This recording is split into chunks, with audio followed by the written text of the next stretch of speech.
মই নিজেও বিচাৰিছিলোঁ তাত এটা আৰ্গুমেণ্ট আছিল যোৰহাটত কৰাৰ কাৰণে মই প্ৰথম দিনৰ পৰাই কৈ আছিলোঁ যে তেজপুৰত জ্যোতি বিষ্ণু গুৱাহাটীত ভূপেন জুবিন যোৰহাটত কিন্তু সম্পত্তিটো কাৰ পৰিয়ালে সিদ্ধান্ত ল'ব লাগিব যোৰহাটৰ সাংসদ গৌৰৱ গগৈয়ে কি কৈছে যে পৰিয়াল আছুৱে কি কৈছে পৰিয়াল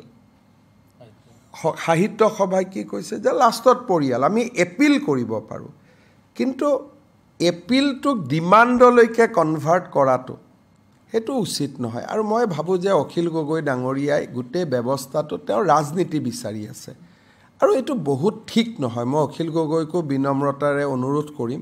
যে তেওঁক যদি সঁচাই লাগে যোৰহাটত নিবৰ কাৰণে অখিলে গৰিমাৰ মই এইটোকে কৈছোঁ না 2 ঘণ্টাৰ বাবেতো নিব নোৱাৰি তাততো গ'লে 5 ঘণ্টা যাওঁতে যাব লাগিব 5 ঘণ্টা আহোঁতে আহিব লাগিব এইটোতো তেনেকুৱা যি ধৰণে কথা কৈছে এনেকুৱা ৰাজনেতাই কথা ক'ব পাৰে মোৰ ভাবিবৰ কাৰণে বেয়া লাগে অখিলে গৰিমাৰ লগত গৈ কথা পাতিব পাৰে সামাজিক মাধ্যমত বিবৃতিটো দিয়াৰ ইয়াৰ কোনো কথা নাই অখিল গগৈয়ে গৰিমাৰ লগত কথা পাতিব পাৰে দুইজনে সিদ্ধান্তটো লৈ আমাক জনালে হ'ল যোৰহাট নিনিব কোনে খুজিছে চৰকাৰেতো প্ৰথম প্ৰস্তাৱ দিছে সৰু সজাইত প্ৰথম বাইটটো ময়ে দিছোঁ তেতিয়া যোৰহাটৰ পৰা কোনেও দাবী কৰা নাছিল ময়ে বিচাৰিছিলোঁ যে যোৰহাটত যাব লাগে কিন্তু এইটো চৰকাৰী সিদ্ধান্ত নহয় এইটো পৰিয়ালৰ সিদ্ধান্ত গতিকে গৰিমা গাৰ্গক বা জুবিনৰ দেউতাক বা জুবিনৰ ভনীয়েকক ৰণোজ পেগুক মই 2-3বাৰ পঠাইছোঁ গৰিমাক ক'বৰ কাৰণে গৰিমাই কৈছে যে দাদা মই কান্দিবৰ কাৰণে যোৰহাট যাম নেকি এতিয়া চ' ইমান ষ্ট্ৰং ইমোশ্যন কেতিয়াবা ৰণোজ পেগুৰ লগত আপোনালোকে কথা পাতিব তেওঁলোকে কৈছে যে মই সপ্তাহত 1 মাহত মই জুবিনৰ লগত কথা পাতিব খুজিলে মই গুৱাহাটীৰ ওচৰত থাকিলে কথা পাতিব পাৰিম মই যোৰহাটত গৈ দাদা কেনেকৈ কথা পাতিম এগৰাকী বিধৱা মহিলাৰ কথাখিনি আমি কেনেকৈ না কৰিব পাৰিম গতিকে এই বস্তুটো অখিল গগৈ ডাঙৰীয়াই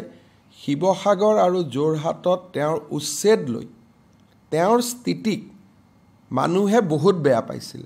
এতিয়া তেওঁ সেইটো মানুহৰ ইমোশ্যনৰ লগত প্লে কৰিব খুজি আছে তেওঁ it is pure he is playing a pure politics কাৰণ গৌৰৱ গগৈও কি কৈছে তেওঁ যোৰহাটৰ সংসদ কৈছে তাতে এটা গুৱাহাটীত ষ্টেচু কৰক যোৰহাটত ষ্টেচু কৰক কিন্তু তেওঁ কোৱা নাই যে এইটো যোৰহাটত নিব লাগিব কাৰণ তেওঁ নিজেও এটা কথা কৈছে মোৰ লগত ছ'চিয়েল মিডিয়াত আছে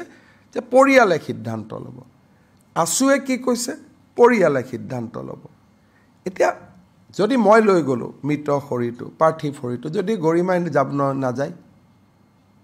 কোনে মুখাগ্নি কৰিব গতিকে মাক আৰু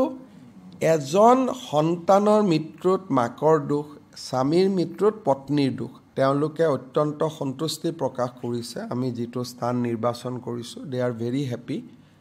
যে হয় এটা খুব ভাল স্থান এটা নিৰ্ধাৰণ কৰা হৈছে